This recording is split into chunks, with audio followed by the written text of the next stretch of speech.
Masing-masing dari kami membawa senter yang cukup terang. Posisi kami, aku dan Arif di depan, Dewi di tengah, Dendi dan Pak Guru di belakang. Baru masuk hutan, kami disambut suara tawa anak kecil. Kami menyusuri jalur jurit malam. Baru melewati posko pertama, astaga, bulu kuduku berdiri. Kulihat benda putih melintang di jalur setapak itu. Ya, benda putih itu bergerak-gerak dan berusaha berdiri. Kami semua segera membaca doa dan tiba-tiba benda putih itu menghilang jadi asap. Belum lama melangkah, kembali kami dikejutkan suara bayi menangis keras. Tak mungkin di tengah hutan seperti ini ada bayi menangis. Kami berusaha tidak menghiraukan dan terus berjalan. Lagi-lagi gangguan datang lagi. Kali ini ada sosok wanita berbaju putih terbang di antara pepohonan. Dewi sempat memegang tanganku kuat-kuat karena ketakutan. Jujur, aku pun kalau sendirian menghadapi situasi seperti ini pasti ketakutan. Sudah seluruh jalur kami periksa, belum kami temukan regu yang hilang. Kami coba berjalan dan tiba-tiba seperti ada yang melempar sesuatu ke arah kami. Arah lemparan dari atas. Sontak kami melihat ke arah atas dan di antara pepohonan ada makhluk menggelantung di antara pepohonan bermata merah menyala, berbadan hijau, rambut acak-acakan dengan lidah menjulur panjang. Air liurnya menetes. Sontak kami terkaget-kaget, bahkan Arif akan berlari. Aku pegang tangannya. "Jangan lari, kita berdoa dan konsentrasi," kataku. Kami membaca doa dan perlahan-lahan makhluk itu menghilang. "Bagaimana ini? Kita sudah menjelajahi rute, tapi tak ketemu," kata Arif. "Iya, bagaimana ini?" kata Pak Guru. "Mohon maaf, saya minta waktu sebentar. Saya mencoba memohon petunjuk sama Allah, semoga diberi petunjuk," kataku. "Silahkan nak," kata Pak Guru. Aku duduk bersila. Ku pejamkan mataku. Ku mulai membaca doa meminta petunjuk. Di mana ini aku seperti berada di zaman kerajaan. Aku berada di gerbang kerajaan dan ada dua penjaga berbadan besar dan berkulit hijau. Tiba-tiba, hembusan angin menerpa di sisiku. Kulihat ke samping dan ada wanita cantik berdiri di sampingku, berpakaian kebaya dan berkalung indah dan bermahkota emas. "Ayo, kita masuk," kata wanita itu.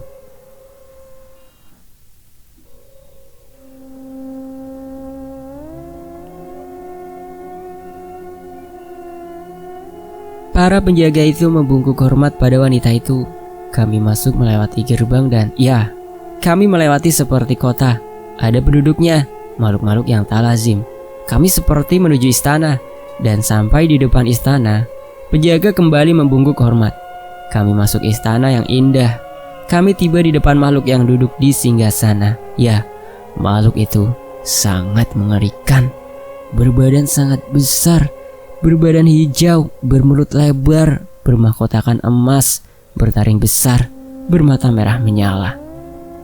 "Ada apa kamu menemuiku manusia?" kata makhluk itu. "Aku mencari murid yang hilang," kataku. "Pasukanku yang menyembunyikannya," kata makhluk itu. "Aku minta mereka dilepaskan," kataku. "Tidak bisa," tawa makhluk itu. "Terserah kau, tapi aku akan memaksa," kataku. Aku langsung membaca ayat Quran, tapi makhluk itu tertawa dan mengikuti apa yang kubaca. Aku terus membaca. Aku yakinkan sepenuh hati meminta pertolongan kepada Allah. Lama-kelamaan, bangunan istana itu mulai bergoyang. "Cukup anak muda, cukup. Aku lebih dengan yang kau baca, tapi kamu mampu membuat bergoyang," kata makhluk itu. Tiba-tiba, wanita di sampingku berbicara. "Dia kesayangan pemimpinku, turutilah permintaannya," kata wanita itu. "Baiklah, aku mengabulkannya. Tapi hentikan bacaanmu manusia," kata makhluk itu. Aku berhenti membaca dan kemudian tiba-tiba aku melihat sekelompok murid dengan pembina dari posko yang tadi kami lewati. "Terima kasih," ucapku. "Pergilah kau manusia," kata makhluk itu. Wanita yang berada di sampingku berbisik, "Kita akan bertemu kembali." Aku merasa desiran angin di kulitku.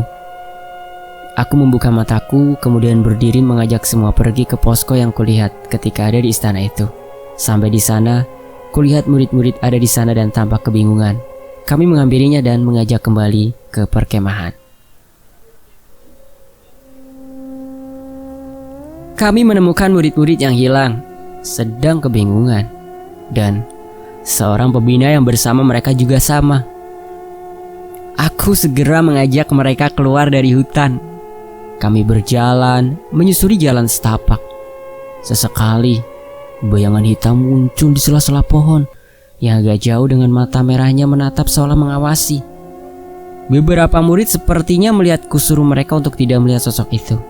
Akhirnya kami keluar dari hutan dan sampai di perkemahan. Akhirnya sampai juga, teriak Denny. Aku menghela nafas lega. Kami semua beristirahat. Nak, apakah akan ada lagi gangguan? Tanya Pak Guru padaku. Sepertinya tidak, Pak. Kalau mau ke hutan itu lagi juga tidak apa-apa, asal sebelum malam ya sudah kembali ke sini, kataku. Makasih atas bantuannya, kata Dewi sambil memeluk aku kemudian memeluk Denny. Pak, semua sudah beres. Aku mau balik ke tenda, kami ingin istirahat. Kalau ada apa-apa, kasih tahu kami, kataku. Iya, makasih banyak nak, kata Pak Guru. Aku dan Denny melangkah menuju tenda kami. Ternyata ada Rini dan Indri di tenda utama perkemahan anak sekolahan ini. Yang, kok masih di sini sih? Gimana? Si Ahmad dan Lia, kata Denny. Tadi kami sudah ke tenda, ada Ahmad dan Lia.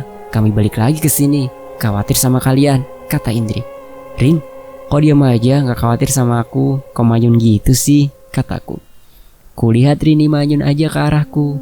Walau manyun, bikin gemes juga nih anak. Enak ya habis jalan-jalan dipeluk cewek, jawab Rini ketus. Ih, bukan aku aja yang dipeluk, Denny juga. Jangan marah dong, kataku. Bodoh amat, kata Rini sambil pergi ke arah tenda kami. Aku, Denny dan Indri mengikuti Rini dari belakang. Ayo, yang jalan di depan, hati-hati, ntar ada yang loncat-loncat, kataku menakuti Rini. Aka jahat, teriak Rini sambil berbalik arah ke arahku. Dan, aduh kok nyubit sih, sakit, kataku. Bodoh amat, kata Rini sambil memegang tanganku erat. Kami sampai di tenda.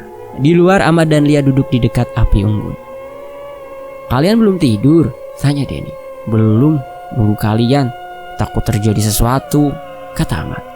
Rin, udah ya jangan manyun, ntar cantiknya luntur loh, kataku. Bodoh amat, kata Rini. Kasihan amat kamu, katain bodoh, kataku. Iya nih, aku kok ke bawah-bawah ya, kata Ahmad. Ih, bukan gitu Aka jelek, kata Rini sambil menyubit aku. Ala kepiting laut. Sakit, kataku. Rini malah menjulurkan lidahnya ke aku terus kabur ke dalam tenda. Awas loh, di dalam ada. Ih, takut, kataku.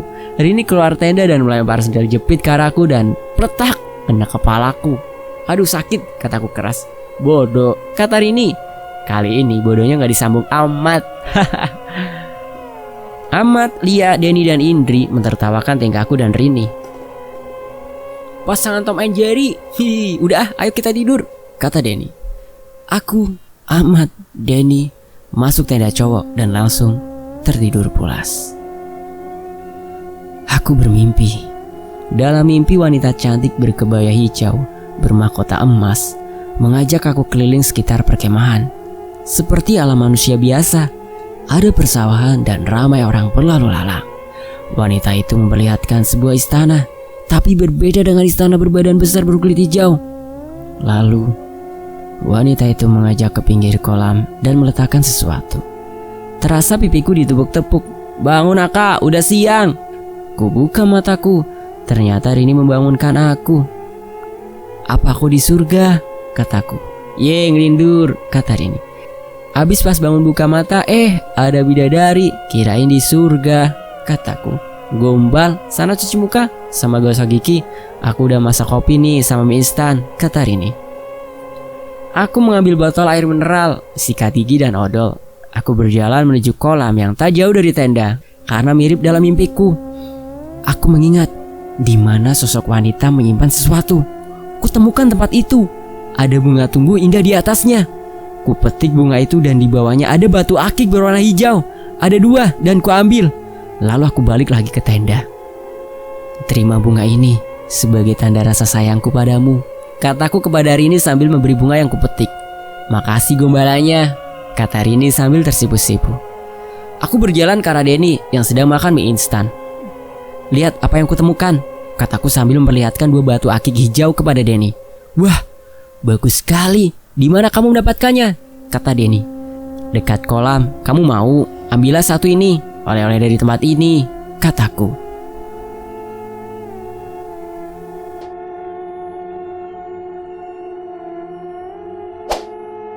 Aku terbangun dari tidurku.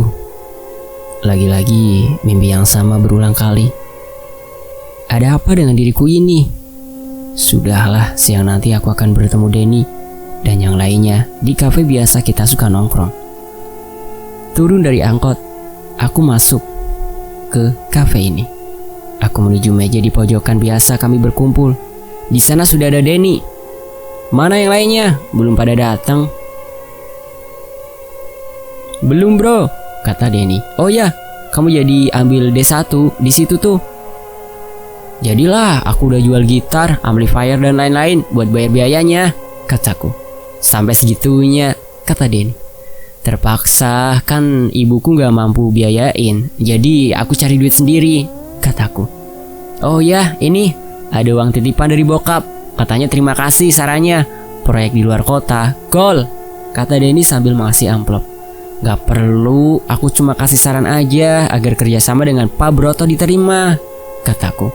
Udah terima aja, kamu kan perlu buat kuliah. Lagi pula kata bokap mesti diterima, kata Denny. Makasih ya, keluarga kalian emang baik, kataku. Lu seperti sama siapa aja. Lagi pula kalau gak ada lu, bokap mungkin udah tiada, kata Denny. Urusan Allah Den. Wah, kamu bakal dapat berita bahagia nih, kataku. Laga lu kayak paranormal aja, hihihi, kata Denny. Beneran, kamu bakalan dibeliin mobil sama bapak kamu, kataku. Serius? Kok lu tahu gue pengen mobil, kata Denny. Taulah, gue gitu loh. Dasar Raka, banyak gaya lu, kata Denny. Kami pun tertawa. Indri dan Reni datang menghampiri kami.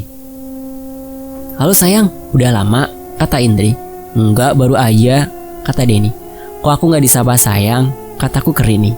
Nih nyapanya, kata Rini sambil duduk di sebelahku sambil menyubitku keras.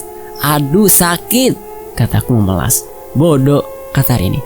Makanya rajin belajar biar gak bodoh, kataku. Ih sebel deh, kata Rini sambil mencubitku.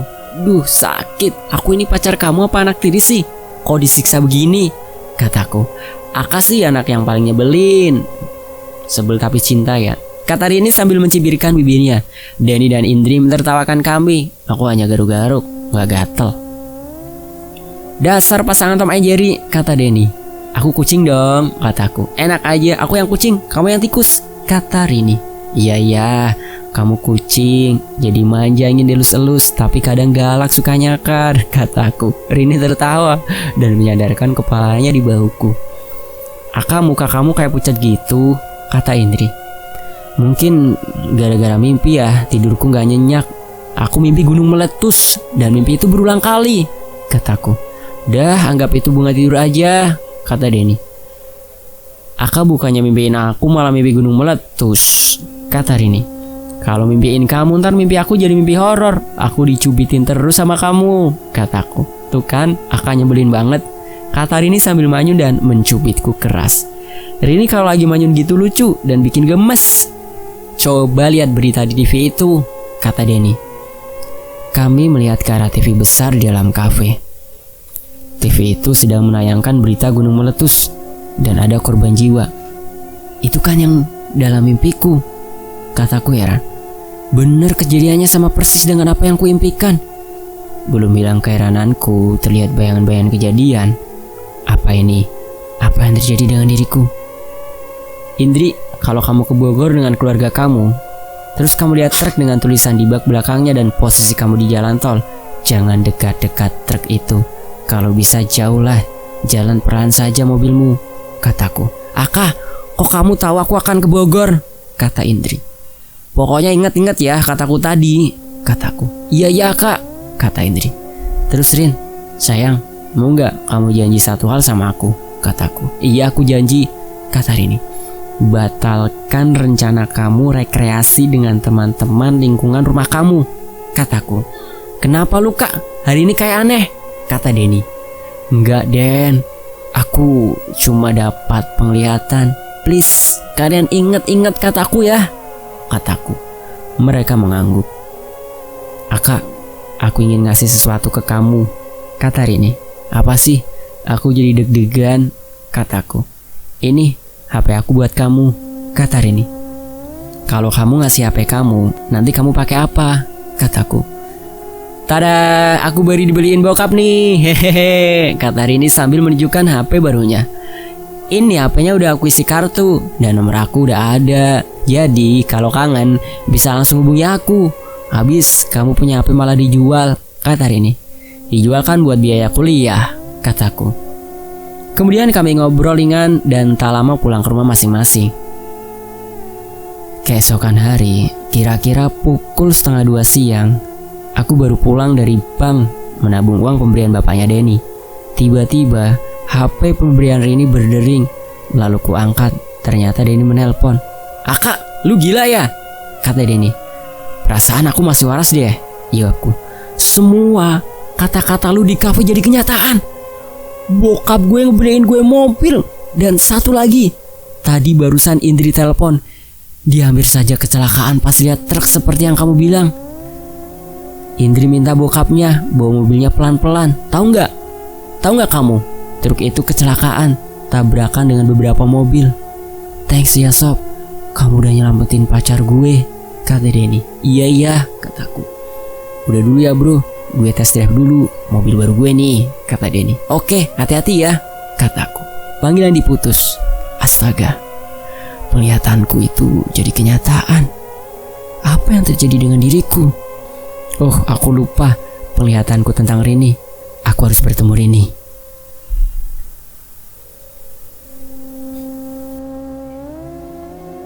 Hari itu merupakan hari terkelam kurasa.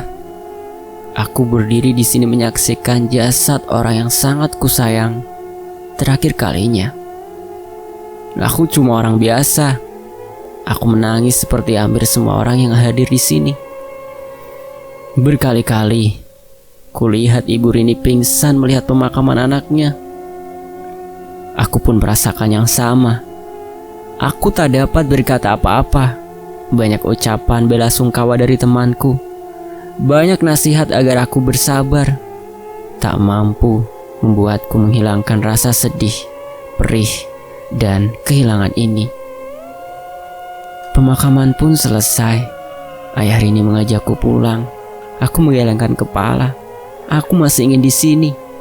Aku tak tahu melanjutkan langkah ini. Mereka pergi. Hanya Denny dan Indri di sisiku. Masih terbayang wajah Rini terakhir kali ku melihatnya. Wangi rambutnya, wangi parfumnya. Ya Tuhan, bagaimana aku melanjutkan hidup tanpanya? Aku duduk bersimpuh lama. Indri dan Denny mengajakku pulang. Aku ke orang tua Rini minta maaf. Aku tidak bisa mencegah kepergian Rini. Hanya ayah Rini yang bisa menjawab sama-sama minta maaf bila ada kesalahan Rini. Ibunya Rini larut dalam kesedihan. Langkahku gontai. Aku berjalan tanpa arah. Adzan Isya berkumandang. Aku melihat sebuah masjid kecil. Ada beberapa orang mau sholat setelah mengambil wudhu. Aku ikut sholat berjamaah. Selesai sholat aku berdoa. Beribu rasa sedih dan rasa bersalahku kuungkapkan. Tak terasa air mata ini bercucuran. Tiba-tiba seorang bapak menghampiriku dan bertanya, mengapa aku menangis? Aku ceritakan penglihatanku dan meninggalnya Rini. Kuceritakan pula rasa bersalahku, tak bisa mencegah Rini pergi dan aku merasa hidup tak berguna.